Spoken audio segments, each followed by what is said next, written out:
ఒక శివ ఒక్కడొచ్చి ఇంతమంది కదిలిస్తే, ఇలాంటి శివ ఊరికొకటి తయారైతే దేశం బాగుపడదు. ఇది నేను ఎన్ని ఉదాహరణలు చెప్తా. ఎగ్జాంపుల్ అంటే నాకు ఎంత ఇన్స్పిరేషన్ అంటే Shiva it's a true story, success story. ఇది ఇక్కడ కూర్చొని నువ్వు దండం మేడం విను. లేదు నాకు నిజంగా, నాకు సినిమా ఇప్పుడు నన్ను ఎవరైనా సినిమా హీరోగా మనం చప్పట్లు కొట్టేస్తాం. పవన్ కళ్యాణ్ చూడగానే చప్పట్లు కొడితే ఏలేస్తాం. కాదు, నిజమైన హీరోలు వీళ్ళు. వీళ్ళని కదా మనం తీసుకోవాలి.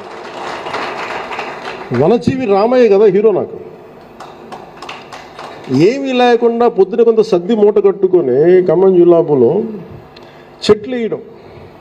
ఒక దశరథ్ మాంజీ కదా, ఊరు తన భార్య చనిపోతే నాకు దారి లేదని చెప్పి కొండ బదలు కొడేశాడు కోపంతో. అలాంటిది మీరు తలుచుకుంటే మార్పు రాదా? మీరు కోరుకున్న బంగారు తెలంగాణ రాదా? మీరు కోరుకున్న పోరాట తెలంగాణ రాదా? నిలబడదు. మీ పోరాట తెలంగాణ నుంచి వచ్చి మీరు మర్చిపోతున్నారు అంతే. మీరు నిలబడండి, నేను మీ వెన్నంటుంటాను.